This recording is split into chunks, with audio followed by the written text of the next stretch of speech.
Hello, everyone. Welcome to the Laura Canfield Show. Thank you so much for being here. I'm so excited today. We're going to be talking to Julie Umpleby about the courage to be you.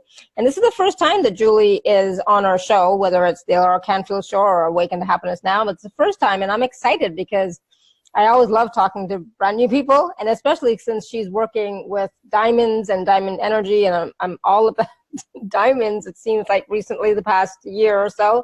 So I'm excited about that. So today we're going to be talking about, like I said, the courage to be you, which is, I think, such a wonderful topic and so relevant. And I resonate with it 100%. And also we're going to talk about how to enhance intuition and discernment for self-empowerment, how to build trust in your own truth and knowingness, how sacred geometry and light can enhance your brain and potential, and maintaining connection with your inner life navigator, and so much more. We're going to be doing a process as well. We're going to be taking some live caller questions, I'm sure.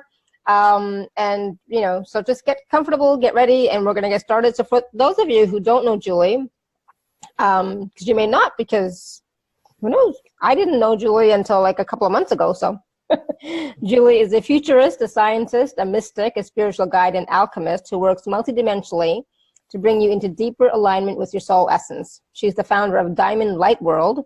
She's also an international speaker and is regularly invited to speak alongside many leaders of the transformation age. And her work with the Diamond Consciousness was brought into being ahead of its time 15 years ago and is now being recognized for the power and support it brings to your individual transformation and living evolutionary journey. And so you can read more about Julie on the live page or in the email, but I'm excited because, like I said, this is something that I'm closely working with as well, diamonds and diamond energy. And so the frequency of diamonds and so on. So I'm so, you know, it's like, yay, let's do this. So Julie, first of all, welcome to the show. Thank you, Laura. It's really good to be here. And thank you so much for the invitation. I really appreciate it. And thank you for accommodating me, because as you know, Julie was supposed to be on back in March, but that's when I got really sick, and so we had to reschedule. And so now we're having the show now. So yay! Thank you for that. Hi, welcome. It's just go with the flow. Everything is always perfect and in divine timing. So I trust. Absolutely, absolutely. So Julie, because this is the first time that you're on our show, can you just take a few moments, and just tell us about who you are, your journey, and especially about the diamond light energy work that you do? Okay, let me try and condense it into as few words and minutes as possible. Thanks, Laura. Yeah, I was sort of catapulted out of the corporate environment back in 1998. And I think that was the start of my journey, and it was around about that time that some really interesting and weird stuff started happening. And that was one of my first experiences, actually, of having the courage to be me, because I found that I was suddenly stripped of the identity that I had built around the role that I played in the corporate work environment. And it was a real shock to my system. It was completely unexpected, but that was a significant part of my awakening and moving into the diamond light energy and the diamond light consciousness. So that was back in 1998. Contrary to, you know, a lot of people say, well, they grew up and they always knew and they were always psychic and so on. I didn't have any of that. I had no inkling. There was a fascination with realms beyond the visible and the known. As a scientist, I'm a scientist. I've got a science degree qualification, so I've always been interested in the sciences and some kind of explanation for things that were deemed inexplicable, you know, sort of in the realms beyond. But I didn't grow up necessarily with all of those psychic abilities. I think I was absolutely shut down as a consequence of past experiences, current life into which I, you know, the family environment into which I was born. And it just is the way that it is. It serves its purpose, as everything does. You know, many people and many light workers incarnated into some very challenging life experiences. So that was sort of my history. So come 1998, it was like, it's time to wake up. You know, it's time now. And the trigger, the button was pushed, and it was like all hell broke loose, really, you know, if you want to use that kind of description. Right. Yeah. Absolutely. And as a scientist, yeah, there's this part of me going, well, I don't quite know what's happening. I've got this energy running through my hands. I don't know what it is. I've got this heat. in my body in various places. I don't know what it is. I've got this hypersensitive nervous system. What does that mean now? Nobody could come near me. Every hair on my body would stand on end. I'm going, what's happening? You know, it's like total, it literally was total chaos. And I was guided from that particular starting point to a most wonderful teacher. And she was my very first spiritual teacher, who taught me the initial Reiki and some very fundamental spiritual truths and wisdoms. And I am so grateful that she was my primary teacher way back then. And that then, just to really put it into a nutshell, my journey progressed. I did started off with Reiki. I did color therapy, which I absolutely loved, and to this day I love working with color. I learned body work, so I do body work process in person based on massage using color on the body, and it supports the transformation and releasing of trauma from the physical tissues of the body, which is absolutely wonderful and so supportive for the energy work that we do. And then come 2002 and 2003, I was yanked out of South Africa, which was where I grew up. I'm English born, but I grew up in this wonderful country where the sun always shines and it's absolutely amazing. And Spirit told me I had to come back to England, and I went, no, I don't want to do that. I would have said no too. And I was, you get it, yeah. Kind of like, no, I'm not doing that. And so I was dragged kicking and screaming back to the UK. But there was no choice, as we were just saying offline, you know. Yeah. The more we work and travel with soul as our guide and with that intense intuition, the less choice we actually seem to have, because it's follow where that guidance needs to take you. And that's all there is to it, is going with that flow and with that voice. Anyway, I was dragged back to England. All hell broke loose again. And it was through that process, that breaking down, that releasing of everything that I'd built up around myself for my entire life, all of the identities, that the diamond work actually began to emerge. And that's the beauty of it. That's the gift in being taken out of my comfort zone completely, back to the UK, and it was like, right, now the real work starts. And 2003 was when I was gifted the initial diamond energy, the insight into the diamonds. And I know that there are members of my community who've heard me say this over and over, and I've done it on other shows. So if you've heard it before, then please excuse it. That what I was told back in 2003 was that I had to build the bridge between the stars, and I didn't know what that meant until probably about a year later, after I'd received a whole lot of really enigmatic geometries that became the diamond light codes. They were the diamond light codes, I just didn't know what they were. And it was a year after that that I was presented at 2 o'clock one morning with this 6-foot octahedral diamond in my room, and told that this was the grid I had to build between the stars, and it was the soul star and the earth star. But it is actually bigger than that, because it is a universal cosmic grid that ripples throughout the entire universe, as I have since discovered. So it literally is between the stars, reuniting us with that grid between the stars. But first we have to build it for ourselves and create that alignment. So that was the initial introduction to the diamond light, what I called the diamond light grid. And being told that that was the vehicle for the diamond light codes. And from 2003, it's really just unfolded in the most beautiful, organic, natural way, with a multitude of insights and understandings, and fundamental to the understanding of what the diamond is. We are the diamonds. It's not that it's anything external to us. It was presented as external to me because I had separated myself, in a sense, from the essence of my soul. Now it was time to integrate it. And that's really what the message was. We are the diamonds. We are ultimately the facets of this grand cosmic grid. So we each hold a significant piece through our soul energy of this grand intergalactic picture, the universal image of creation. You know, we are made in the Creator's image. Mm-hmm. And also the alignment with our diamond provides us with the means for bridging the physical world and the non-physical world for the embodiment of our highest essence. So it's the vehicle for our soul. And it's awesome. the light. So that's it. I mean, I can talk for days about the diamond as sort of the diamond community that I know, you know, that actually know me will understand and will laugh at, because I do get onto a roll.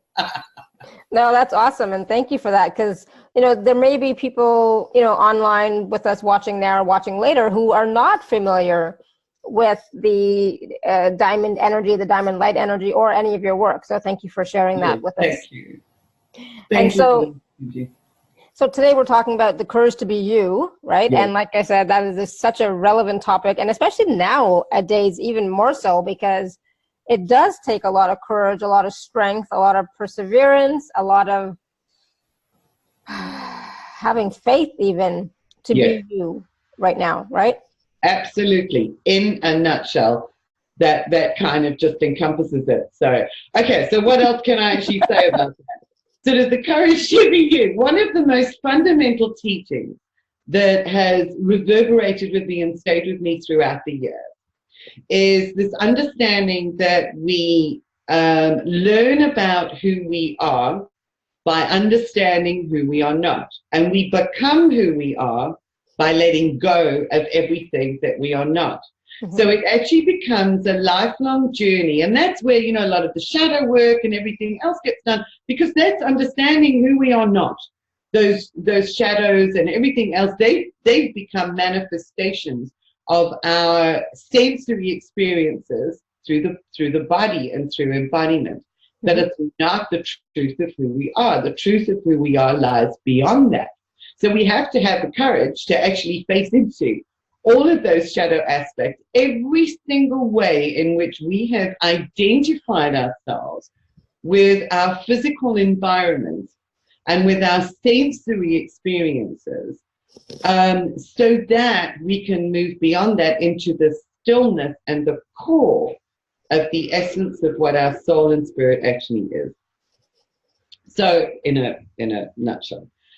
And one of the first experiences that I actually had of that was, as I say, moving out of the corporate environment, was suddenly discovering that I didn't have that job title. I didn't have that status. I didn't have that position anymore. And it wasn't only that I had to deal with the loss of that, or the diminishment of who I felt I was through moving away and out of that environment. It was other people's expectations of who they thought I was. Because suddenly here I am exploring some really weird and wacky and wonderful stuff, talking about energy and Reiki and these invisible realms and these amazing experiences, and, you know, the sort of channeling which I was actually doing at the time. So dealing with other people's expectations, and I think that is probably one of the toughest arenas and one of the toughest areas that we have to deal with in respect of having the courage to step into the truth of who we are and to leave behind everything that we have accumulated about who we thought we were.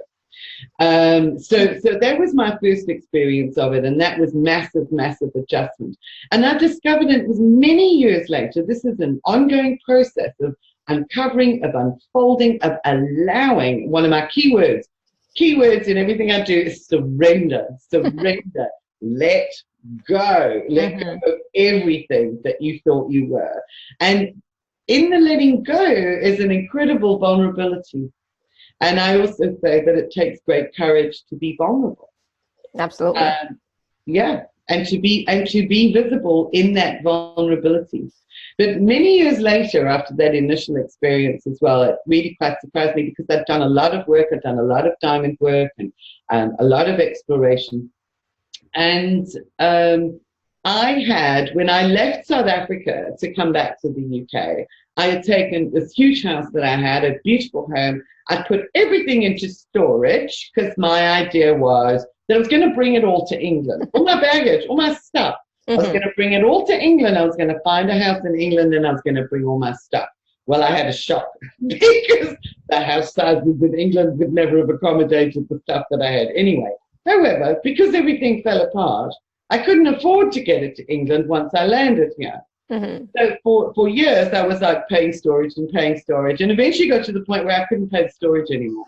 I was just, no, this is absolutely crazy. And I had to let it all go. Mm-hmm. All of it.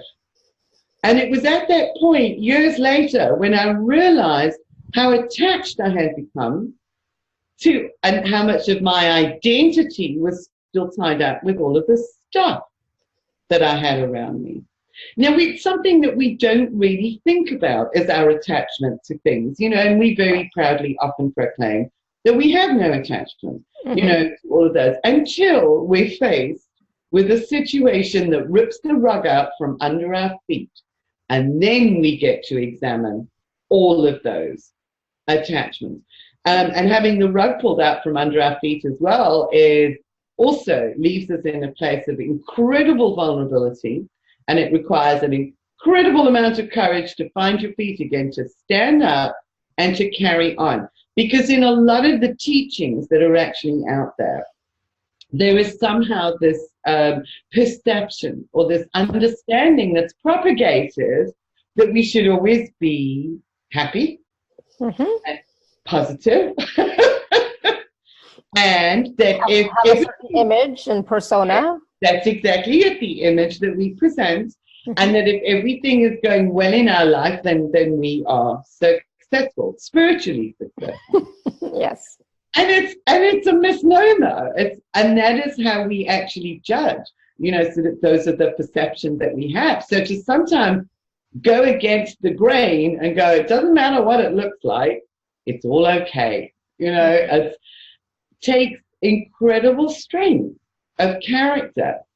Well, you know, I'm laughing a little bit because I had, you know, a call with my healing group a little earlier, and you know, I was quite vulnerable, and I shared some stuff, and it's like, yeah, it's not all perfect. It's not all this, it's not all that, and this is what's happening. And, you know, and it turned out to be a really wonderful call for everyone, but it was like, it's not always what it looks like, you know? Exactly. Yes. And it's still a continual growth for all of us, because like as you said earlier, it's a process, and we're continually shedding and letting go and becoming more and more of who we truly are, like finding out who we really are and who we're not. But it's not just like a one-time thing. No. That's exactly it. That's exactly it. It's not a one-time thing. And the only place that we find out who we are is actually in the stillness. And it's in the stillness of our center, and it's in the stillness of our core. And this sort of brings us full circle into understanding how the diamond fits in with this picture. Because what the diamond does when we have that alignment, it brings us into the stillness of a column of light that runs through our core from the soul star to the earth star into our diamond beingness, our diamond essence, which is the copy of the creator. We were created in the image of our ultimate creator. We were made in the image of our creator. And the diamond is actually that image. The diamond is that form and shape that holds together the fabric and is the communication conduit in order for us to communicate with the source of our creation. So it's in that stillness that we actually begin to really and truly connect and develop the strength. Hence this analogy, you know, this like from carbon to diamond, it actually builds incredible strength within you. And going through life's challenges and having the rug pulled out is like being put under pressure over and over and over again, that actually compresses that carbon until what emerges is this brilliant light that is diamond. It is. So I must be a really brilliant, shining diamond. Yes. Yes. That's what I kind of say. Well, I've got a few shiny facets. I'm still working on a couple of them. I've been pressed so much, you know, like, yeah. So I have quite the experiences and struggles. I must be like, you know, really shiny. and light and, you know, sparkling. Yeah. You are, Alara. And, you know, not to make it light, but it is true that we do find out who we are and the strength of who we are, sometimes through those challenges. But we can also find out who we are without those challenges. Can we not? I don't, because I'm just, it's like, I'm done with the challenges, you know? I'm done with doing it the hard way. Exactly. We were talking about that too in our calls. Like, I would like to have, you know, have more experiences of joy and peace. And, but you're right. It's in that stillness that when we go within, that we find out who we truly are, and that connection within. There's nothing on the outside that can really compare to that. No, there is nothing. You know, and those are the, what I find, the universal wisdoms that echo from the sages of old, from the ancient sages. Those are eternal truths, which have been carried down right to this day, and those don't change. You know, we can dress it up in whichever way we want, and whichever fancy language that we want, and through whichever ascended masters that we want. But the fundamental truth is that you find out and you access that all yourself in the stillness of your core. I don't work with ascended masters, and, you know, having the courage to be you is really interesting, because sometimes it requires me to also step up and challenge some of the truths that are also being perpetrated throughout this, what's been accepted as truth throughout this environment. You know, people have said to me as well, where did you get the diamond information from? And it's kind of like, well, it came from within me, actually. You know, so if I go back to the way that it happened, it unfolded, the understanding of it and the connection with it unfolded from within. It was initially something I saw there in the corner, but once I actually started working with it, it began unfolding from within me. So it wasn't downloaded from anybody else. And it was almost like, well, the attitude and the approach of people in those early days was, it didn't have any credibility. Because it didn't come from up there. It didn't come from somebody out there. Yeah. But all the truth, all the real truths, all the wisdom is within, and it's within each and every person. Yes. Right. So yes, we do, you know, work with angels and ascended masters and beings of light as channels and so on and so forth. But if we can go within too, we can also access that same information if we trust it, right? Yeah, absolutely. Because that is the key, is then taking action on whatever the insight is. I mean, I cannot tell you the number of people that I've actually said to, okay, you're very intuitive, because, you know, you get that sense when you're working with people, you know, immediately they're highly sensitive, empathic, very intuitive people. You're very intuitive. Yes, I am, they say. Yes, I am. I say, okay. Now, how many times do you act on what you receive intuitively? And then they hesitate and they go, well, not very often. Right.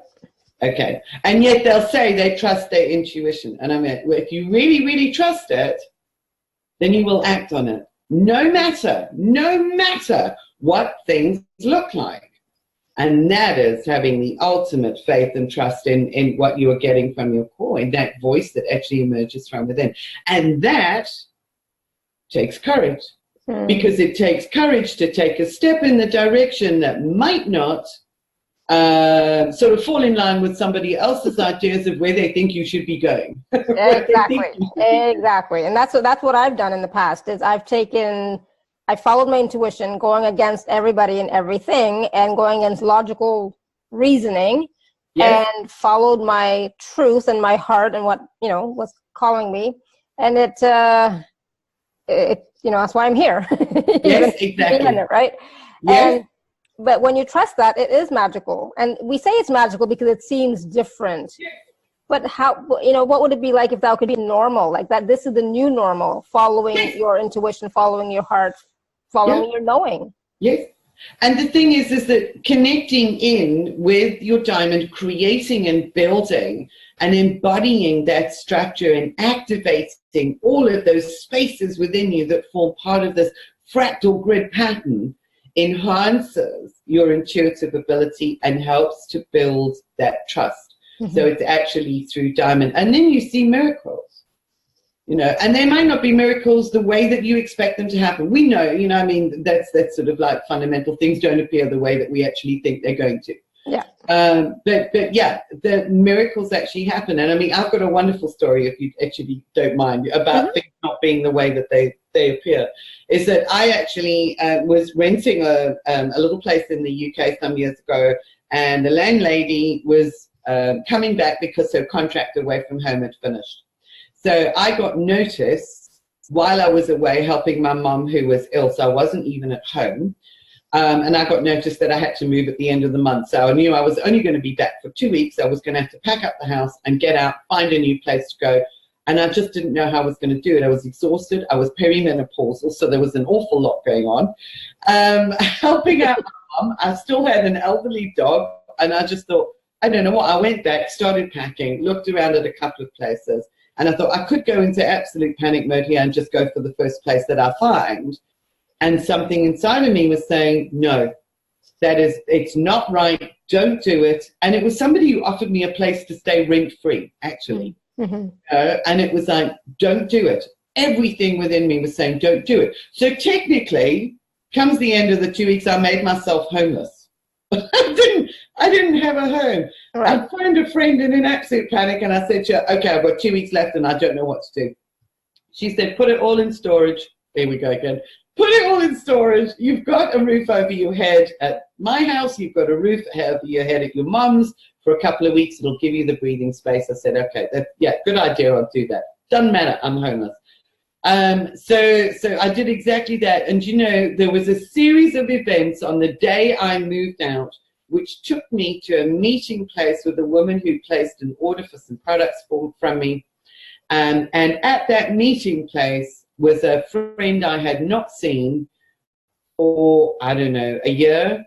And it was a 5-minute window. She had a break between clients, and she wandered down. She said, oh, Julie, I've been meaning to phone you. I heard you were moving. How are you doing? Blah, blah, blah. I said, no, well, actually, I'm homeless, but it doesn't matter what it looks like because it's all okay. Doesn't matter. But if you know of anyone that's got a place to live, please let me know. She says, give me 5. She disappears. She comes back. She says, I've got a house for you. When do you want to move?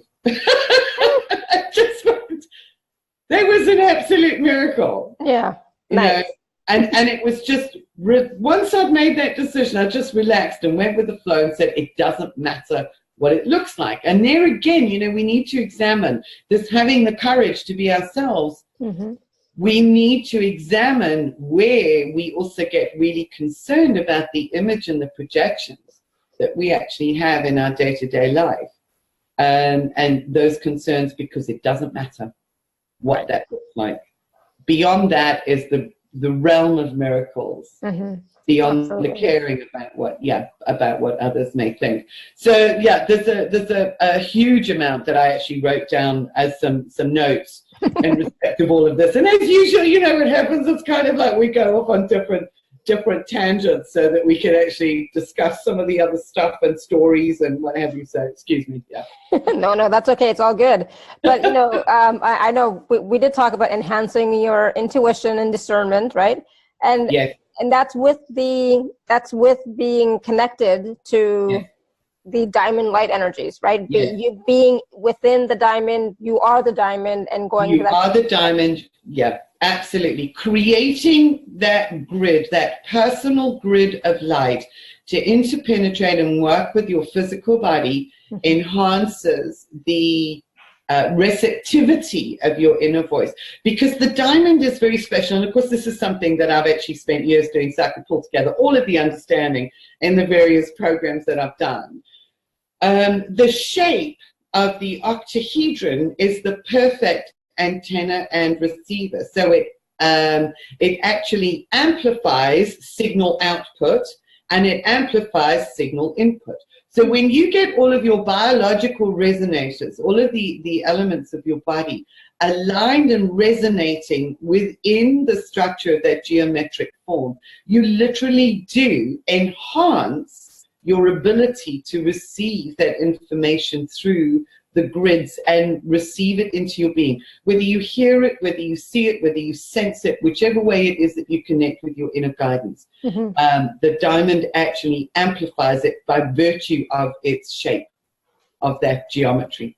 So really, really powerful. And that's one thing that I actually found, is it not only enhances your innate ability. So if you innately a kinesthetic sensory individual, you will actually experience a strengthening or an amplification of that particular aspect or quality that is an aspect of your nature. So it doesn't only enhance your inherent qualities, it also activates and opens up those aspects that might not have been so strong. So if your inner voice and your hearing wasn't so strong, the diamond actually activates that so that you become more aware of it.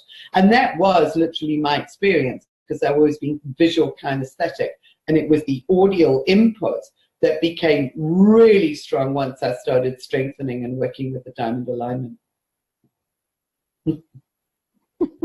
Awesome, thank you. Yeah, my dog needs to go out. My husband's taking him out. Wonderful. And that's awesome. And so, you know, and that's the thing. A lot of people have talked about on different shows and sessions, you know, how they can connect more with their intuitive gifts and talents and capacities and make them stronger, you know, like enhance them even more, right? Yes. Yes. So this is one way. This is one way. I mean, ultimately, what I've discovered, you know, there are many methods. All things ultimately come back to the diamond. And that's over the years of working with it and with numerous people, one of the most common responses and feedback is people saying, now everything that I've done in my life suddenly makes sense.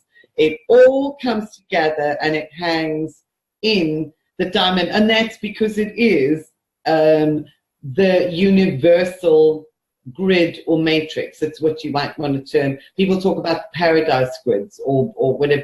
That's what the diamond grid is. It's the ultimate paradise grid, in which everything becomes more fully interconnected. So everything makes sense. It's like everything's okay, and it all comes back to the diamond. So when you work with that fabric, you actually open up a realm, and you can go and explore here and go and explore there and use other methodologies. And everything that you do from within the diamond framework is then amplified. You will find it you'll find that you're guided to the right methods and approaches that are actually ideal for you. And it'll amplify the effects. It's quite amazing, actually. Yeah. I'm going to have to look into that and try it for myself. Yes. Play with it. Right, play with it. And so, you know, so that brings us, because it's amazing how, you know, you're talking and I've got a question and I'm looking at my list now. It's like, oh, that is actually the next point. How to build trust in your own truth and knowingness. Because you said, you know, that somehow you'll just know everything, you know, it seems like everything comes together and it's like, you know, it didn't make sense before and now you realize it really does. And so that truth and knowingness, sometimes we doubt. We like, I don't understand why this happened. I don't know why I did this. It felt good at the time. Where am I going? You know, a lot of people are questioning that. Where am I going? Like, what's going on? I feel so lost. Well, in fact, Alara, that's really important, because at the moment it's almost as if we've taken a bit of a battering through certainly the last 12 months, through 2018 and even into the first few months of this year. Oh, yes, I agree. Yes. Yeah, many of what we might term the light workers have really been pummeled, because the whole process has literally been stripping away all of those false identities and attachments, so that we can connect more deeply with our knowing. But sometimes it's actually okay to not know. In the not knowing are the opportunities to actually make different choices. So it means that we're not locked into a fixed paradigm. And it's almost like the transitional period between all of the old stuff that we thought we knew, and that, you know, sort of we were tied into through our belief systems. And then you go through this transitional period of not knowing. So I just don't know where I'm going anymore, because those new doors haven't opened yet. That knowing hasn't actually landed, because there's a whole lot of adjustment happening during this transition phase. So sometimes it's actually okay not to know, and we have to trust that that's an okay place to be. We just keep asking the questions. It's like, okay, well, my big one is like, Big Jules, higher self, show me. I call my higher self Big Jules. Because I would say she's the aspect of me that can see way more than what I can. Yeah. She sees beyond, she sees higher, she sees deeper. Big Jules, what is it that I need to do in this moment? And that's also what I would challenge people to do and recommend that they do. Is so often we want to look 10 steps ahead at where we're going and have the assurance that that is what's going to happen. And that's where we start losing trust, because we want those assurances. When we go one little step at a time and we're, okay, higher self, Big Jules, show me now, what's the next step that I need to take? Oh, well, okay, well, right now you're going to go house sitting in Surrey. Okay, well, that's wonderful. Okay, so that's my next step. I don't know. People say to me, where are you going to be, you know, in another year's time? I don't know. I don't know, because I'm actually in the now, and I'm taking one step at a time towards where my core essence wishes me to develop, to be, to bring the light into, whatever it might be. So it's like, stop looking at the bigger outcome and focus instead on each moment. And again, there's the universal truth. The only point of power or reference that we ever have is in the now. So that's one way of starting to build trust, is just in those small steps, one at a time, one at a time. Yeah. And that's how you build it, until when the big things happen and you get the instruction to leave the country or whatever it might be. It's like, okay, I'll do it. Okay, I'll go. No problem. Yeah. Absolutely. I love that, because it is really about one step at a time, one foot in front of the other. And there are no guarantees. There are no reassurances, you know, and you don't know what the next step is going to be until you take that first step. No. Right.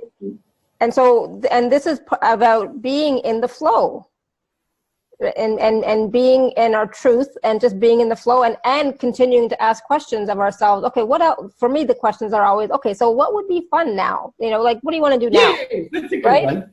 Yeah. What would be fun now? What do you want to do now? You know? Or how can I serve, you know? Yes. How can I serve? Exactly. How can I be of service? And ask, you know, and continually asking, and then also waiting for the answer to come to your heart, not to your mind. No, that's exactly it. Yeah, that's exactly it. Yeah, right? And there's a difference, a big difference between the mind and the heart, right? Can you talk a little bit about that for a quick second? The mind, well, we kind of think mind where we're really talking about the brain. And the brain is actually configured, all of the neurons in our brain are actually configured on the basis of the programs that were inculcated within us from the time that we came out of the womb. That's like a grid work or a template that was laid down. So when our mind is trying to comprehend, it's trying to comprehend things, or a knowingness on the basis of patterns that have been laid down, fundamental templates that we're actually trying to change those neuronal patterns in order to accept new truths and new ways of being. So whenever we try and think our way through things, that's often the problem that we run into, that we've got old pathways and old networks that are embedded, that are trying to make sense of something new that doesn't fit into that particular paradigm. So the only way is to drop it into our heart and to feel with our body, and to rest, to literally surrender into that knowingness.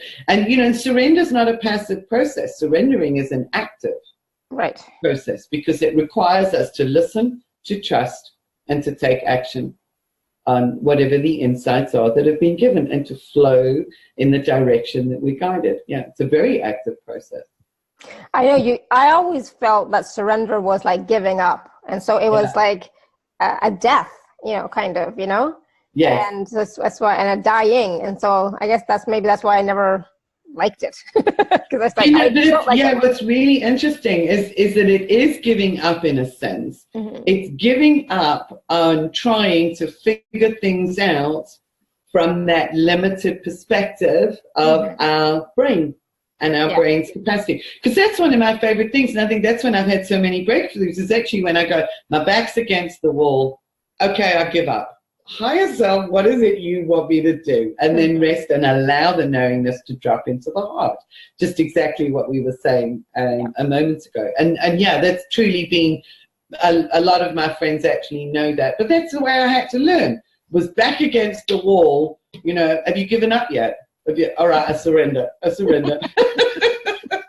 But we surrender to our higher self. Mm-hmm. And that's where it becomes an active knowing step to take. It's an action as opposed to passive. I love what you just said. I just love that we surrender to our higher self, who is us. It's just a greater aspect of us who knows more, sees more, you know. Wow, I just that just like light bulbs went off, you know. Yeah, that's a simple way of, because that's exactly it, Lauren. I've met a lot of people who say also that they perceive surrender to be a passive giving up process. So, well, it is in a way. It just depends on how you're actually perceiving it. You're giving up trying to make things happen from this limited perspective. Yeah, I love that. Yay! I'm gonna use that a couple times. So for those of you who are part of my higher dimension healing intensive, remember that for me for tomorrow. Remind me in case I forget. Yeah, remind me, because you know we're working on this theme, it seems, this week. Brilliant. Yeah. So we were talking about the brain, right? And so you know, I want to talk about how we can enhance our brain and our potential with sacred geometry, with the diamond light energies. Okay. Now, one of the ways that we can do that, it was rather fascinating for me to learn sort of how the brain and the neurons actually function, and the fact that our brain sees things in pictures, pictograms, and images and concepts. You remember that wonderful movie Arrival, where they were trying to work out the communication because it was all in shape and geometry, and each shape represented a concept as opposed to a letter or a word. You know, it was a meaningful communication package. Excuse me, an information package. Well, that's the way that our brain actually ultimately takes on board and begins to interpret information, is through geometries. Now, if we look out there, we think that we are seeing something definite, but it's just because our brain has learned to interpret things in a very specific way. So what we want to do is support our brain in developing new neuronal networks so that it recognizes different patterns and shapes and forms. When we focus on mandalas or sacred geometries, it's like light actually enters through the optic nerve and filters through into the brain, and the information that geometry contains begins to lay down a new neural pattern in accordance with that light, if that makes sense at all. Because when we see anything, it's light that enters our eyes, not an image, it's light. So the diamond light, for want of a better description, is a high frequency. It's source energy, it's source light. It's the essence and the energy from source. The diamond grid is the conduit for the diamond light energy, of which we are embedded. We are embedded within that universal matrix and grid. Running through that matrix are codes. Now, a lot of people are talking about diamond light codes. Diamond light codes. They are geometries. They are forms of light that we are taking on board through our body and through our eyes even, because many are seeing them in orbs and in different ways, and through our eyes, that are helping to lay down different neuronal templates in the brain so that we can perceive, sense, and have sensory experiences that are more aligned with finer and higher frequencies that bring us closer to that diamond light. Now, I don't know if that makes any sense at all. Yeah.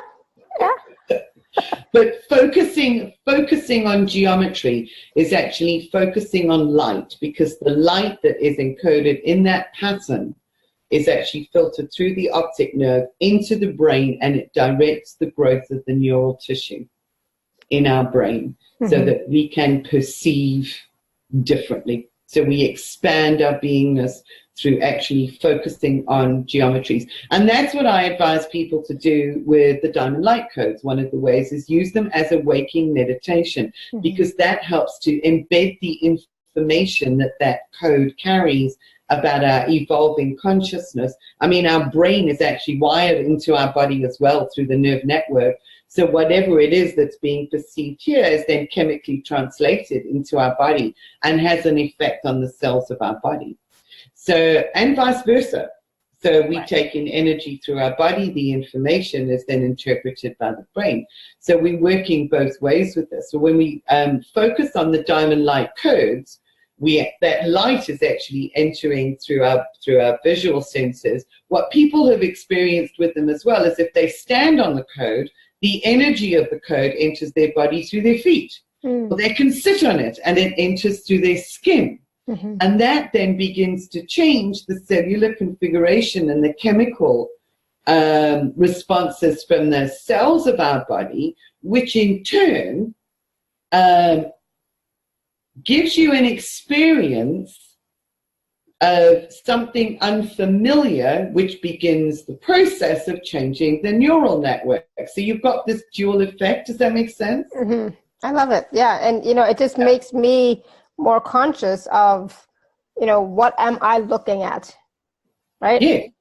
Because, the light energies are coming through whatever, and they're being interpreted by my brain, right? Yeah. So depending on what I've experienced in the past and so on and so forth. Yeah. But the higher frequency images and so on and so forth, like the diamond light codes would have higher frequencies. They would start to shift and change those neural pathways from what they used to be to something higher vibrating, higher frequency, more refined even, right? Yeah. Absolutely. Thank you. Yeah, it does. It actually supports the refinement of that. And in fact, using the light codes in that way as a visual meditation tool speeds up the process. One of the things that I learned was through something called the brain balancing program, and this really fascinated me a number of years ago. I was working with a medical doctor. She's actually a medical doctor who works with all of these metaphysical concepts, a really, really fascinating lady, and she introduced me to it. And in that program, they use 3 fundamental geometries. The first one is the circle with a dot in the middle, which is the symbol that we know for the sun. And it represents the birthing or the piercing of consciousness. That was the first one. The second one is just a cross, which is then the masculine energy. So you've got a feminine form and then a masculine form. And that in itself is interesting because we always associate the sun as being masculine and the moon as feminine. When we look at it this way, the symbol for the sun actually represents a female breast. And it's actually a feminine energy. So this is how distorted some of our understanding has actually become through our programming. But those are the first 2 symbols. There's the circle with the dot in the middle, the cross, and then the triangle.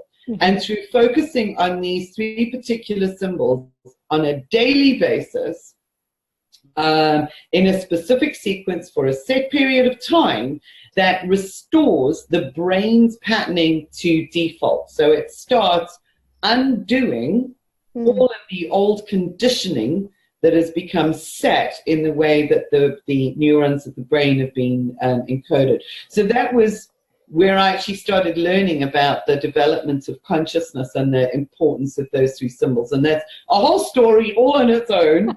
But then that sort of took me through understanding more what the diamond light codes as specific geometries were actually doing and how they were supporting us. And I had my own experience with the brain balancing with those 3 fundamental symbols, which was quite mind-blowing. But anyway. No, thank you. And it just goes to prove as well that change is possible. We can change our brain waves, our brain patterns, the neural pathways. So, just that knowing that change is possible is so empowering. Absolutely. Absolutely. Yeah. And you change your brain patterns, you change the chemicals of your body. And that's the same, change a thought and the way that you're actually looking at something, and you change the way that your body responds. Absolutely. So, yeah, love it. Thank you. And so we also want to talk about maintaining connection with your inner life navigator. I'm assuming. I love the terminology. It's like, okay, that's brilliant. Maintaining connection with your inner life navigator. Well, it's really quite simple. Okay, it's just fancy language again. Because who is our inner life navigator? It's our highest potential self, our spirit, our essence, whatever you would like to call it. That's our life navigator. That's the one that we trust. Yeah. It's the one that we build that faith in, because that is the one that's actually connected through the universal grid to creative source that's getting the instructions. So what is the way that we maintain the connection to that is through the stillness and through the strengthening of the internal streams of diamond light, through building the diamond infrastructure and strengthening that fractal pattern. So it's really quite simple. And actually, it looks really good, but the simplicity of it is that's what it is. Yeah. Because everything comes back to the diamond. And when that happens, it's like you navigate your life with greater ease, with greater flow, and with less stress and less anxiety. It's anxiety and stress takes us out of flow immediately. Yeah. Whereas when we connected with that navigator, and it might just be 2 sentences in that still small voice that says, go here, or do that, or put the pen down tonight. And you go, oh my God, I need to run, I need to do this, I need to do that. Put it down. That's all. And then something else actually unfolds from that. So we strengthen the connection to that navigator by building the home and the scaffolding that supports that ever-present, or supports the ability, if you like, of ourselves to be present to that voice. Yes, beautiful. By becoming the antenna. Yeah. I love it. Thank you. Yeah. Wow. We're having such a fascinating conversation, and I knew we would, but at the same time, I forgot to mention at the very beginning of the call, if you have questions, you can raise your hand or you can type it in the chat. And hopefully we will get a chance to take some questions a little bit later, but it's like, this has been just so much fun, so enlightening, and just so on point. I just love it. So thank you so much, Julie. It's been fantastic. You're welcome. Thank you. Thank you to everybody who's here. Thank you to everybody who's shown up. Thank you for listening to your own intuition that says, I need to be on this call. And thank you. So I know we're going to do a process, and do you want to do it now or do you want to do it after? I'm quite happy to do it now. Awesome. Because what I'd like to do is to just work on a fundamental process with the diamonds that supports you in letting go of any and all of the scaffolding that is around that's been holding up the old identities and the old attachments, so that you can really connect with that diamond light. So we want to let that go. Absolutely. Yeah. Okay. Sounds good. Okay. So if everybody's ready, I'd just like you to sort of sit comfortably. I just want to explain something for those who are not familiar with it, is that the octahedron is 2 pyramids joined base to base. I don't have my little model with me. It's all the traveling. It's in one of the suitcases, so I apologize. But if you can imagine that you've got a 4-sided pyramid one way and then a 4-sided pyramid the other way, that's an octahedron.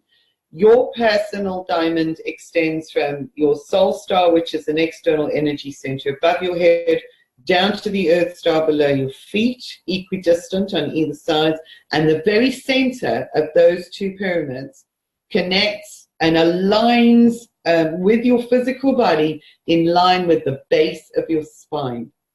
And that's one thing that very, very few people who work with the diamond light or diamond consciousness actually even know about or understand. And if I can just tell you guys, there's a reason for this.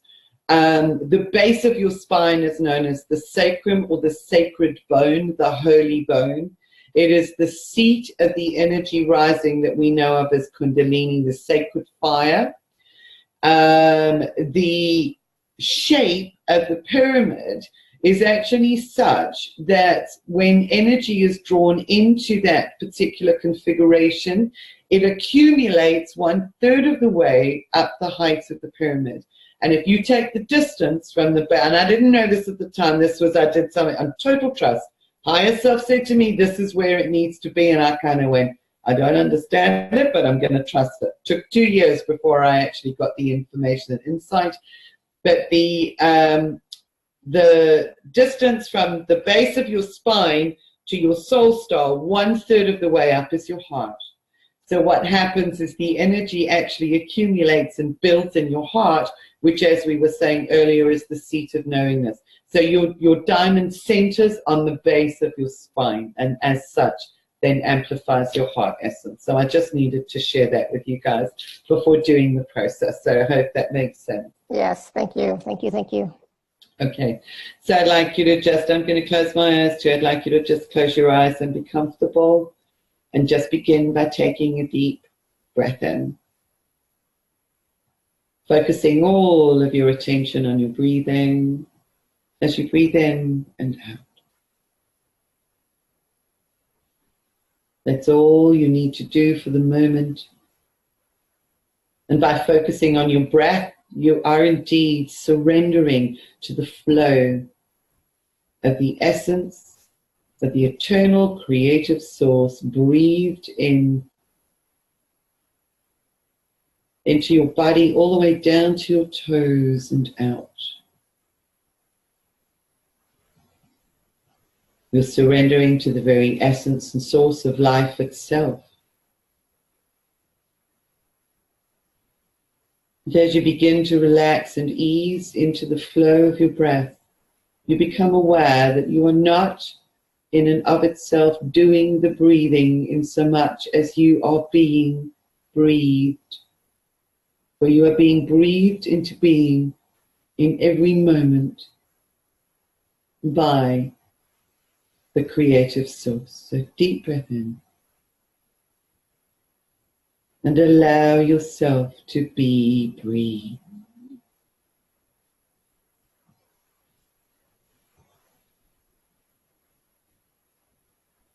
And let your body soften as the tension begins to ease. And now invoke or intend for your diamond to take form around you such that the top point is aligned with your soul star, above your head to the bottom point below your feet.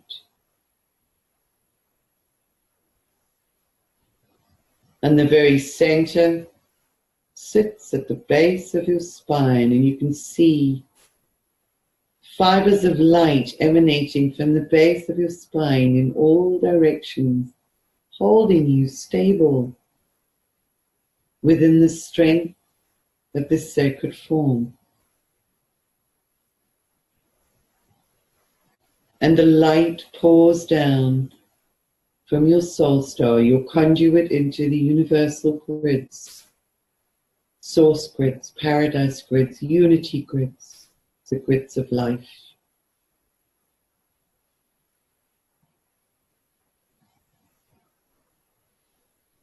And the light pours down through a central column that runs the length of your diamond from top to bottom. Allow yourself to be present to this.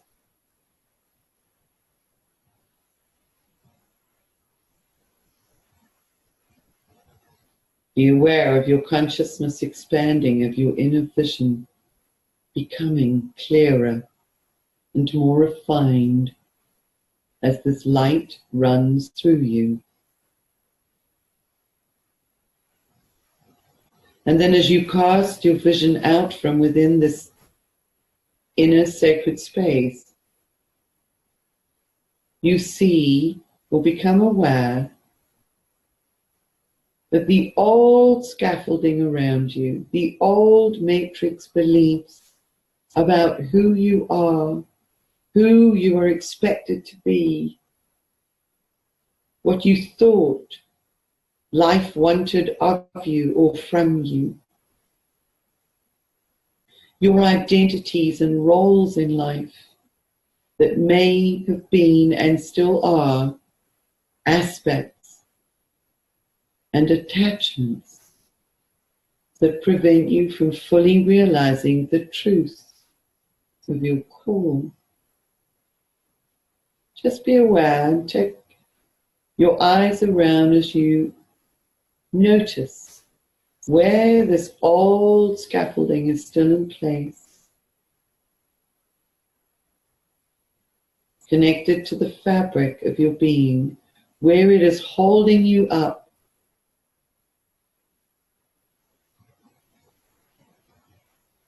And behind that scaffolding, your diamond essence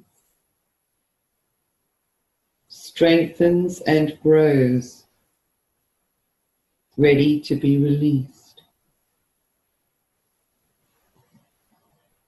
connecting you with the authenticity of the real you, beyond the words, beyond the descriptions, beyond the roles and identities, beyond the connections, the jobs, expectations, people, is the real you.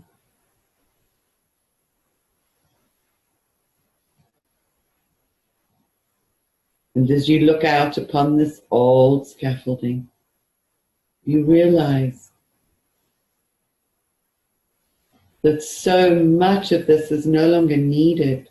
Your new home, your new residential space for your highest potential self is being created behind the scaffolding, ready to burst free. Allow the light that pours down now from your soul stone to expand throughout your body and your being. You may be aware of tingling, you may be aware of warmth.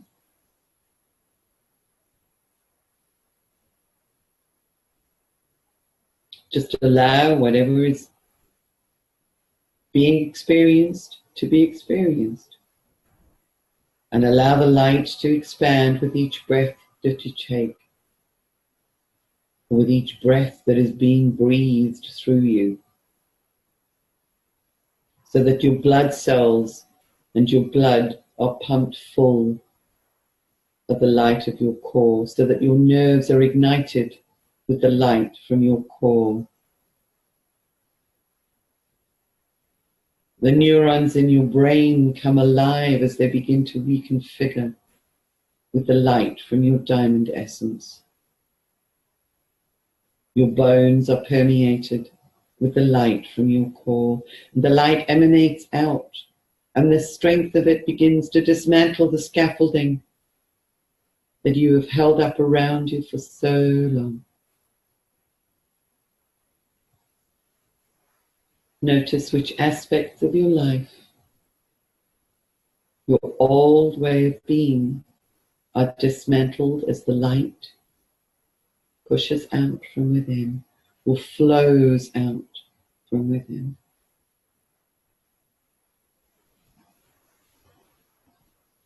Be aware of the strength and the peace,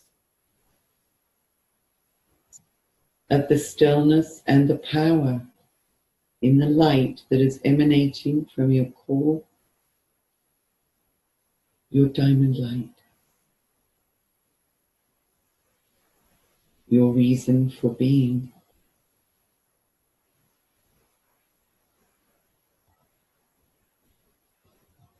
And it pours down your core and out through your body, down through your earth star and into the planet, so that you become a vehicle for the ever-expanding acceleration of consciousness. You have the strength and the courage to step forward in this new light as the real, authentic, sovereign you.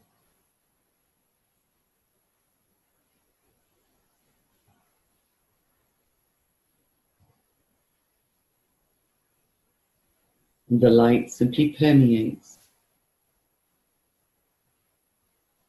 through the grids, touching all of those areas of your old beingness with love and gratitude for the role that they played in holding you up so that you were able to make the journey to this point, this stage, this place of being.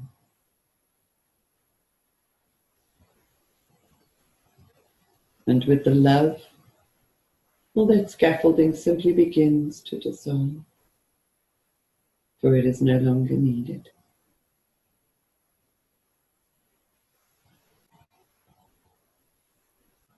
Take a deep breath in.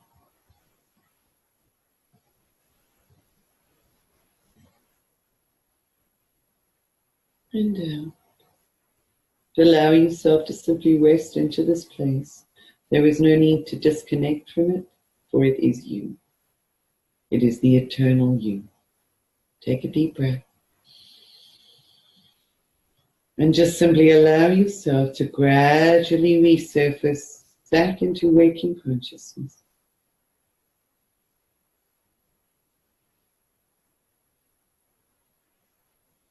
And open your eyes.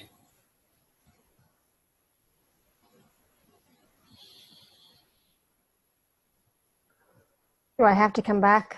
Yeah, no. It's one of those places. I actually had did a group diamond session because I do them monthly. I do diamond transmissions where we work on some or other element of refinement of our diamond beingness, and so often people go, "Oh no, I don't want to come back." Yeah, that was. Stay there. Exactly. I just want to stay here. So I can still stay here and still talk, right? Yeah.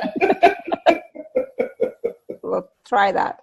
So I hope you guys enjoyed that, enjoyed that experience of the strengthening of the light core. I was aware of a lot of heat. I was aware of a lot of tingling, which happens. I'm still sweating, so Really? Yeah. Still experiencing a lot of heat up and down my back and just everywhere. But that's yeah. Yeah, it does. And that's what's also I find very interesting, because if we look at, the fact that the octahedron or diamond is two pyramids, the word pyramid from Greek actually is split up as pyre, a mid, which means fire in the middle. So it actually ignites the transmutational fire of our inner feminine and our inner source. Yes, definitely happening. Yeah. Definitely happening. Like, oh my goodness, why did I wear the sweater?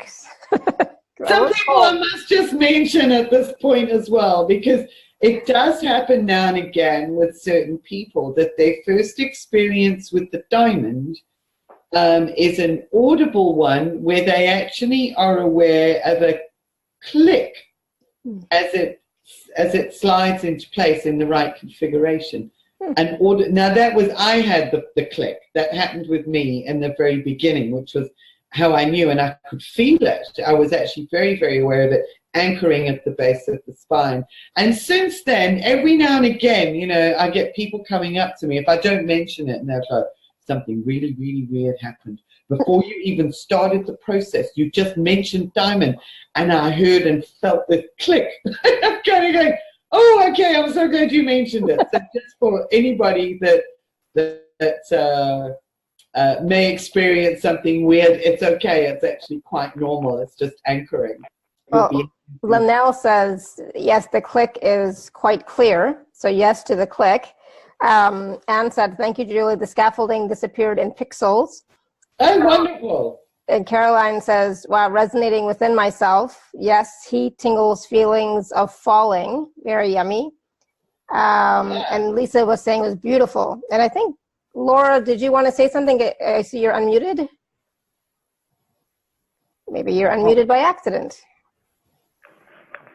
Laura? Hi, Laura. Hi. Did you have a question or a comment? I didn't have audio on my, I'm looking at you, and I didn't have audio, so I called in so I could hear you guys. And I tuned in late, but say hello and blessings. Thank you. Thank you. Okay. Hello and blessings back, Laura. So much.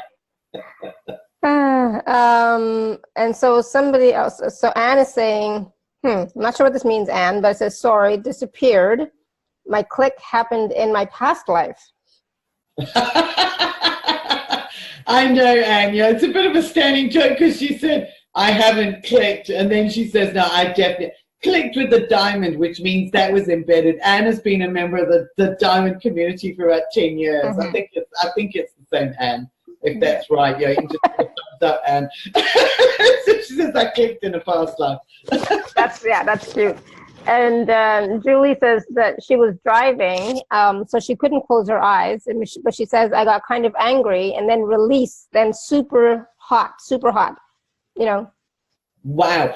Oh, no, that's interesting. Alara, if I can also mention, so for those of you who might experience that, that's fascinating, is the diamond amplifies everything that you are not, so that you can let it shift and surrender into that which you are. So that which you are not is all the anger, frustration, trauma, resentment, and that's why it would have felt so profound initially. Mm-hmm. And well done you for letting it go so that you could rest into and allow the energy to do what it needed to. Thank you. Good job, Julie. Nikki says, I was guided to do something almost completely different from what I was being guided. That's okay. That's empowering, because that's ultimately what the diamond is about, is about that empowerment. And that happens in our group journeys as well. People say, I don't know where I was, but I wasn't with you. I was doing something else. That's okay. It's absolutely perfect. If what I'm doing is supporting the holding of space so that you can take the journey you need to take, then that's absolutely. Mm-hmm. Awesome. And Lisa says, feels like waves of energy are pouring into me still. Literally stood up and had to sit back down. Well, Lisa, I wish I could stand up. Well, that's also because it connects you into, it serves as a magnifier and amplifier of receiving and transmitting. Mm-hmm. And you would have connected into the greater grids by the formation of that particular antenna connected to your own beingness. So yes, it opens you up to receive.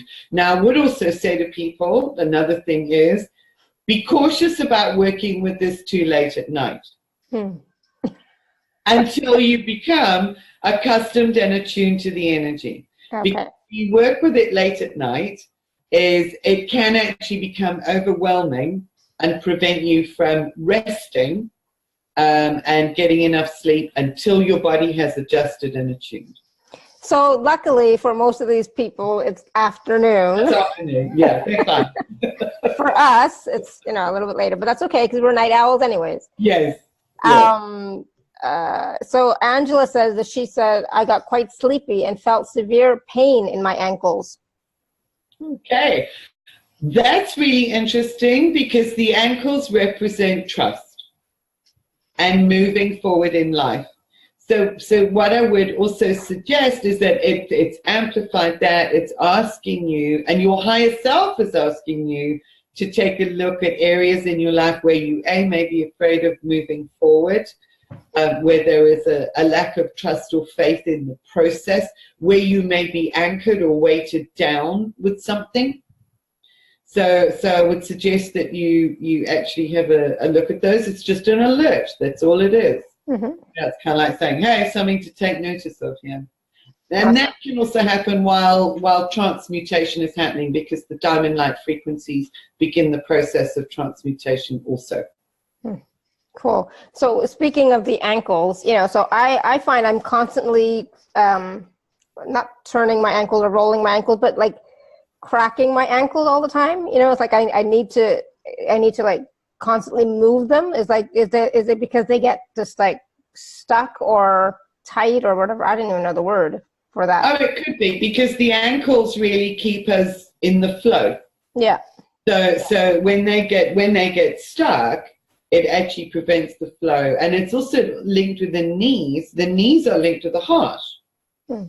So that's why we often struggle with knee issues when we need to have a change of heart about something. So the ankles and the knees are about the flexibility to move. Okay. In total trust and faith. Yes. Those two words. Okay, keep them mobile. Yeah. Oh my goodness, lots of stuff still coming through. So Caroline says, when I'm told to let it breathe me, I felt briefly a little fear. Have had this for years when I would stop breathing and not being able to catch my breath. This time I let it happen. Is that fear or is that the process? What, that you let it happen? Yeah. Oh, yes. Yeah, no, that's the process. Let it happen. Because quite literally, we are breathed into being by the Creator in every moment. And that's where the truth comes from, that we can actually change our essence, the programs in any moment, because we are literally being breathed in and out. So it's kind of like with the in-breath and the out-breath. In between those two breaths is a moment of almost non-existence. Yeah. So yeah, it's the fear of not existing. It's like, well, who am I? And that's what we were working on with all of the identities. So I'm not surprised that fear came up. So rest with that and know and trust that you were breathed into being because you were fulfilling an aspect of the Creator's plan. Thank you for sharing that. That's lovely. Awesome. Thank you, Caroline. And Bianca is saying she's been told in previous readings that she would work well with sacred geometry, but she's wondering where to even start or in what capacity. And any insight you may have would be a huge help. Sure, it's a huge subject. Gosh. Do you know, I need to think about that one. Can I ask you to perhaps send me an email, and I'll have a look at some of the sacred geometric work that I've done, sort of fundamental stuff. There are a couple of good resources on the internet that I actually started off with to understand the basics of sacred geometry. I was also told that. I was told I would work with grids before any of the diamond stuff started happening. And I didn't have a clue what that meant. Now I do. Yeah, awesome. And so Angela's saying, I resonate with what you say. I'm not sure. Anyway, been failing to trust the process because of fear of where it will take me, and still dealing with what triggered me on this path in the first place. I will continue working on self-love. Yes. Yeah, absolutely. Yeah. Rest into the diamond, because the diamond is the love of your higher self for you. So it is love that you actually embody through that infrastructure. And as I said, it amplifies the heart. So it's also going to highlight anything that gets in the way of the total embodiment of that. So just allow that energy to filter through your being, to just love every cell and love every bone and yeah, work with it. Awesome. Thank you. So, and people can, when people can go back and, obviously listen or watch this replay again and do that process again. There's no limit to how many times they can do it. No limit at all. Absolutely. Yeah. Do it over and over. It's just do it with the intention of working with it to support the releasing of all of those old identities, because step by step and process by process and bit by bit, you build the strength and the courage to be fully authentically you. Yeah. So allow that essence to be of service in the world. So just not at night. Just until you get attuned to it, you will know. Yeah. Beautiful. So I wanted to take a few moments and talk about the special offer for our audience today. So for those of you who are on the live page, you can just click on special offer. Those of you who are not, you can go to alara.at/show/Julie. And so we have 3 packages today, package A, B, and C.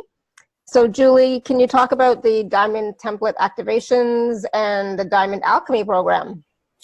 So yes, both of the programs actually combine and bind together more than 15 years of knowledge, insight, and understanding and energy processes to support your work forward with the diamond consciousness, because ultimately everything is diamond. But there are links in there to understand how it supports the resonance of your DNA, so how it assists in DNA activation.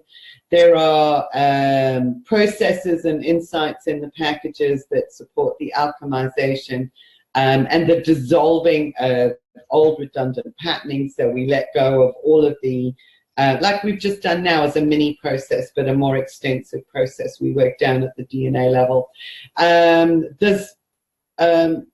It's a lot of internal support for activating the fractal facets of your diamond beingness. So it's like working from the inside out. Everything I do works from the inside out. So we go into the cellular level and then understand how that impacts at the macro level. So it's micro to macro. Mm-hmm. Time supporting the restoration of your original blueprints and the divine templates. The diamond is your divine original template of beingness.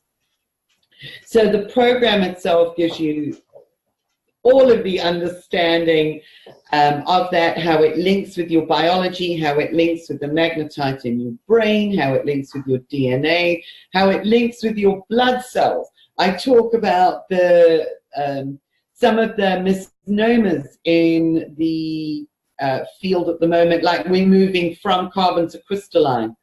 No, that's a metaphor only, and it's a diamond metaphor. So all of those explanations and processes around those are actually contained within, first of all, the diamond template activations. There are 5 separate modules, 5 separate webcasts that cover all of that. And then the Diamond Alchemy program is focused on the elements, the 5 elements, and how they work with the diamond energy and how the diamond energy works with those in order to restructure our body, because our entire being is structured on the basis of the 5 key elements that we know of: earth, air, fire, water, and ether. How do they combine within the diamond infrastructure to create our bodies?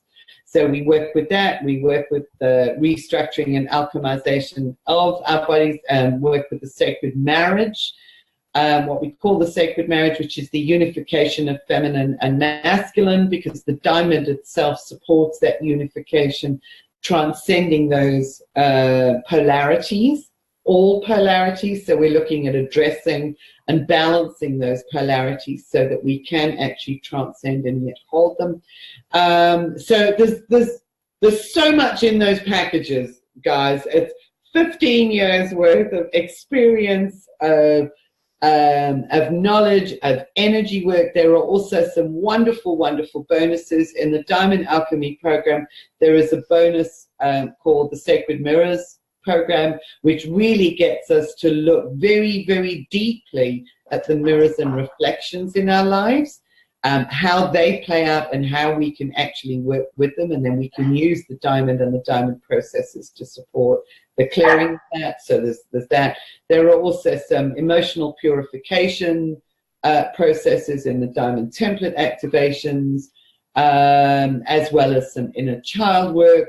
All of it, because all of it is encompassed and brought into this condensed, perfect, beautiful form, so that you ultimately become a stronger antenna that is of service in the world. And here's an image for you that I'd like you to think about, is that every single individual, one of the things that Spirit showed me a number of years ago is that every single individual that fine-tunes and clears their diamond and clarifies, if you like, the facets of their diamond grid, serves as like an acupuncture point into the planet. So serves as a seeding point for establishing that wonderful high consciousness grid within their local arena, and that ultimately all of these acupuncture points meet up through the new frequency lines, and together we all create the unified grid. So that's what your diamond does, and that's one way of being of service. We don't necessarily have to be of service by going out there and being a healer or anything else that we want to label. We're of service when we actually support and strengthen and have the courage to simply be ourselves and be the truth of who we are through that diamond work. So that's what the programs do. They support you in being that. Right. In a nut. Awesome. Thank you. So there's like the two programs, A and B, are each 111. So package A is 111, package B is 111, and then package C is both A and B for 197. Yeah. So please do take a look at the packages, all the descriptions, all the wonderful testimonials. Testimonials. There's some lovely feedback, from people. Thank you. Yes, exactly. So there's lots of information there for you to take a look at, the different modules, the different bonuses, lots of MP3s and videos. So they're all there. And so again, that is available at alara.at/show/Julie. Neo wants to play now. I gathered he was actually taking your attention there. I was like, I want to play. So I have some questions here. So CA, I'm not sure who CA is, had asked, if ankles and knees are trust, heart, and moving forward, spine is support, what are shoulders, elbows, wrists, and fingers? Okay, that's all part of opening to receive life. You know, that wonderful image of, joy, and so it's all about receiving. Awesome. Receiving life, bringing it in. Yeah. Good, thank you. And Caroline is asking, and do we clear only through this program? What does that mean, Caroline? Do we clear only through this program? Maybe you understand what she's talking about, Julie? I don't know. I would say, if you're talking about clearing in general, it's not even so much about clearing as it is about strengthening your own connection to your source and to creator and to creative source. So as you strengthen that, you automatically begin to clear and transmute whatever has actually been holding you back in life, if you like. So nothing is ever the only way to do things. And that's what I always say to people: trust your own guidance, trust your own intuition. If you're drawn to it, and that's, I had somebody who came on a workshop, and when she came to the workshop and I went around everybody in the beginning and said, okay, so welcome everybody, and what brought you here? And she says, I'm here because you didn't sell it to me and you didn't tell me that I had to do it. Because I was said, you know what? You have to trust your intuition. Yeah. You have to trust what's right for you. So I hope that helps. Awesome. Thank you. And she's saying, so is it possible to already have our diamond clear already? It takes a long, long time to actually clear and clarify it. And that's sort of from years of experience. And as we were saying earlier on in the program, it's an ongoing process. So when we have full clarity of every facet of our diamond, bearing in mind that it's a fractal pattern all the way down to the cellular level, which I explained in the program. So that when we've actually got all of that clear, it's almost as if we then have the choice as to whether we want to stay in physical embodiment or not. Okay, we can walk around with that clarity. So yes, it's possible.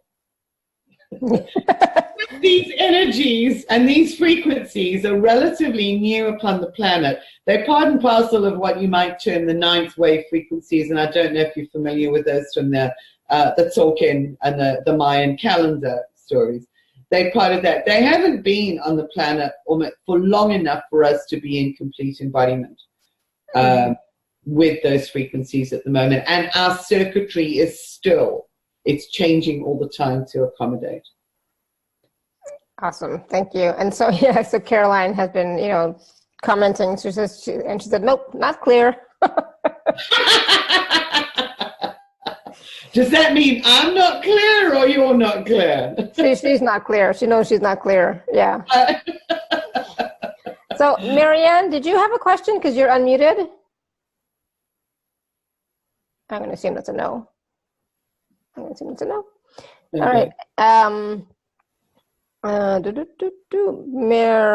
I saw something here. Maria says, I don't think this is possible, but okay.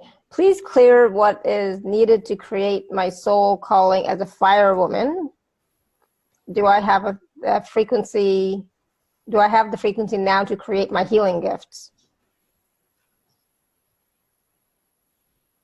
Only you actually know that, Maria. The truth is your connectivity and your connection and your guidance. And, sort of, is it your soul's desire to be a fire woman? Yeah. So I don't know. I don't know if you mean a real fire woman with a hose and all that that's stuff. what I was thinking. Yeah, it was like fire woman with a hose. Or a fire woman as a metaphysical fire woman. I can't answer that. I'm a fire woman. I'm a woman of fire for sure. Yes, I know. Yeah, exactly. I've had a few of those. Awesome. So CA says there's a great old semi-country song that says, I'm just an old chunk of coal, but I'm going to be a diamond someday. Oh, yes, absolutely. Yeah, that's beautiful. We've all got that mantra. It's just absolutely wonderful. Yeah. And that's busy in the refinement process. And we are all going through that refinement process. We are all, becoming more and more light with, with all the work that we do, with all the healing work, all the conscious letting go, right? Absolutely. Yeah.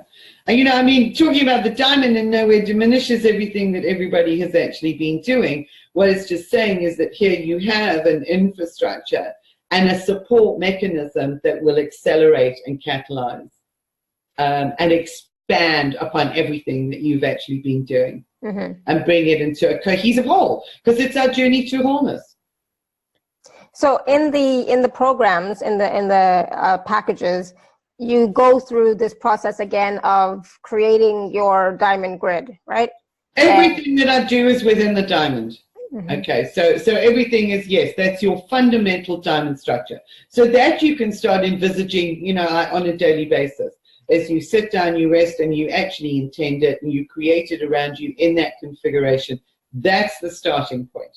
Okay, and so that's your basic diamond. Within that, you actually have a fine grid of fibers that actually flow through. And it's those fibers within the grid that we start refining through the cellular work of the processes that we do in the program, as well as all of the understanding, because you have the diamond fractal pattern in your blood cells. You kind of go, oh, this is just amazing. Everything that's needed, even the oxygen that you breathe, even the oxygen that you breathe, if oxygen could crystallize, it would crystallize as diamond. So you can even start imagining that when you breathe, you are breathing in diamond, because the lattice structure for oxygen as an element is octahedral. So if you could crystallize oxygen, it would crystallize as an octahedral diamond lattice structure. So you can almost imagine. So it becomes fascinating when you get all of these links, Yeah.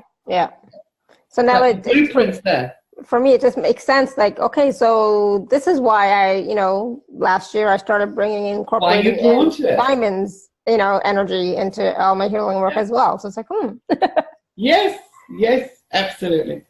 That's so funny. Oh, all right. Well, not funny, but it's like, okay. But it's perfect, and it's perfect divine timing. It's accessing ever more refined and higher and finer frequencies. And it's, I mean, it's a wonderful testament to the amount of work that you've done, all the processes that you've been through, all of that pressure for everybody, that's here, that's drawn to the diamond. You've done a lot of work. Mm-hmm. Yep. Exactly. Still doing it. Yeah, still doing it. Yeah, absolutely. So Linnell, I think, must have recently had a process done or something. And she said, that's what has happened every day. Diamond in my mind makes grounding so much faster. Yes. I think we just lost her. She was there a second. Oh, there she is. And then she said, there's a butterfly outside my window. Awesome. That's a great sign or totem or symbol, right? Yes, absolutely. Yes. Transformation. Yeah, exactly. I love it. Butterflies. I posted something on Facebook recently, which was just so beautiful. It actually said, you can't speak butterfly to caterpillar people. True.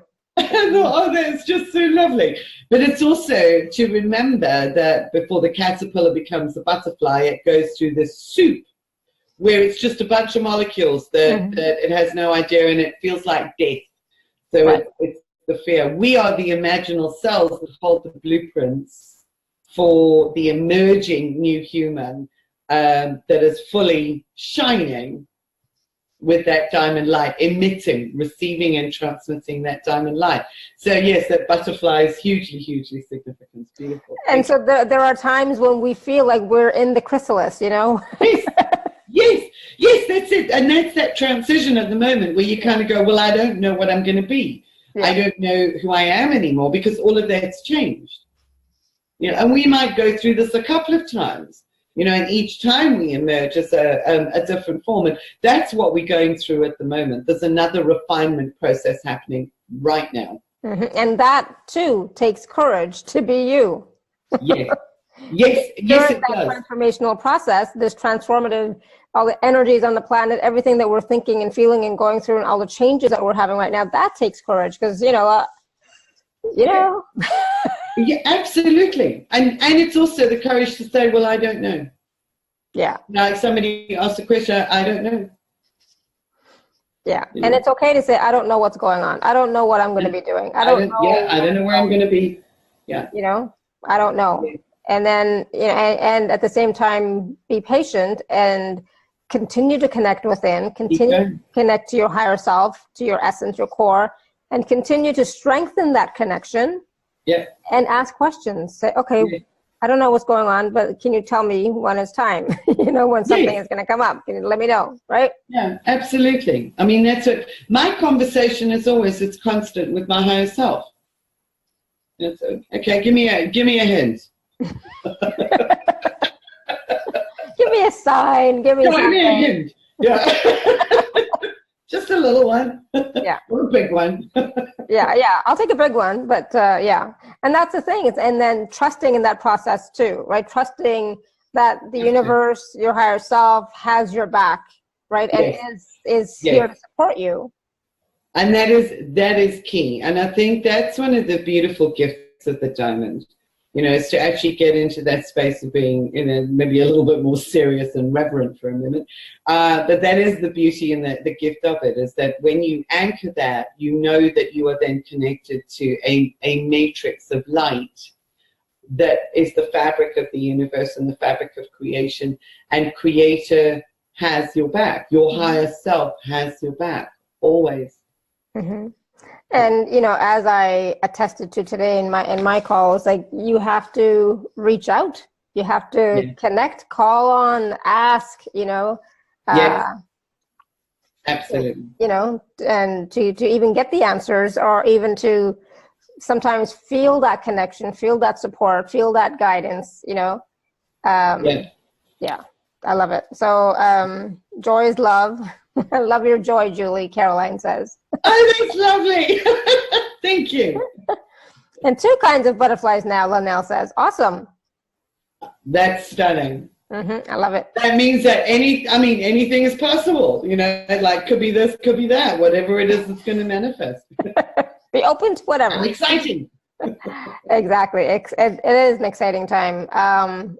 So let me see. Is there anything else that we wanted to share with the audience today, Julie? This has been fantastic. I know everyone's been loving this conversation and the process.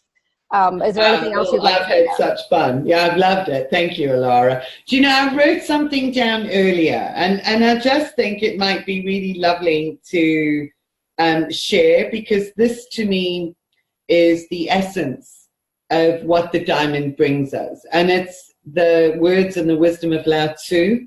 Mm-hmm. I don't know if you're familiar with any of his work. I just love it, because to me it is everything. And here's what I actually wrote down earlier. It says, 30 spokes unite on a hub, and yet it's the hole at the center that makes a wheel usable. Clay is fashioned into a vessel, and its inner emptiness makes the vessel useful. Doors and windows are cut into a house, and empty spaces make a house livable.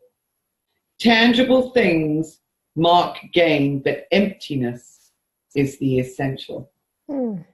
Wow.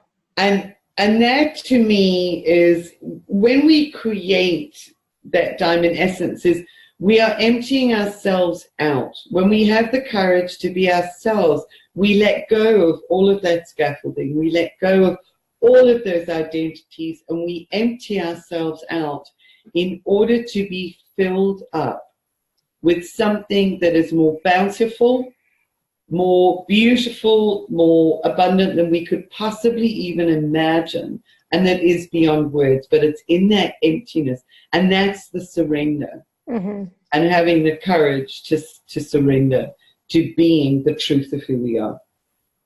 That's beautiful. Yeah, absolutely. The emptiness. And you cannot fill a cup that's already full, right? Exactly. Yeah. And so, or a vessel that's already full. So it's time for us to empty out those false beliefs, those old patterns, those old ideas, those old identifications that we have. All of them. Yes. So that we can and they're in surprising places. Yeah, keep asking. I would say keep asking the questions, because you'll find out where they are, and you kind of go, "My goodness, I didn't realize that I had an identification with that." Mm-hmm. Wow, how can I actually transmute that and let it go? And there's a beautiful alignment at the moment. So the timing of this call, Laura, is just so significant. Mm-hmm. Excuse me, because on the 19th of April, which is coming up very soon. Yep. The 19th is actually Good Friday, and it's a time of sacrifice. Mm-hmm. Sacrifice and resurrection. So that's exactly what we're talking about at the moment, this having the courage to be you. What are you prepared to sacrifice and give up in order to be resurrected as the beauty and the magnificence of your diamond self? So yeah, the symbolism in that and in the timing of us finally being able to speak, I think it's just amazing. And thank you. Oh, yeah, it was perfect timing. This whole conversation resonated with me completely, and with everybody else too. So thank you. It was just, I'm like I feel so good now. Especially after the process. Fired up. Yeah, definitely fired up, and just. The diamond, just the process of letting go of that scaffolding was brilliant, right? Bright like a diamond. Yeah, bright like a diamond. Absolutely. Absolutely. Yeah. So thank you. And thank you everybody for your questions and your comments and your feedback so much. And like I said, if you'd like to take a look at Julie's packages, they're available at alara.at/show/Julie. And Julie, you're gonna have to come back to talk with us again. Look, it makes sense. Sometimes do you know what, Alara? This whole thing about emptiness, and that's what really struck me, is the further and the deeper that I actually go, it's almost like the fewer the words that they are to define, and the more difficulty I have writing a bio. Because I kind of go, well, those are they're all just identities. So take no notice of it. That's why I didn't read the whole thing. Well, there you go. Okay. Well, thank you so much. That was just absolutely wonderful. Oh, thank you. And I'm going to be doing this diamond process, the diamond grid for myself every day too, just to experience it some more. And please do, guys, go back and watch this again or listen to this again and do that diamond process. It was good. And for those of you who couldn't do it right today because you couldn't close your eyes, do it with your eyes closed. All right, so thank you. Yeah. Thank you, everyone. And until next time, may you continue to be blessed with an abundance of joy, peace, love, happiness, prosperity, and radiant health, and so much diamond light. Sending you all much love and blessings always. Bye for now. And so it is. Thank you. Thank you. Bye for now.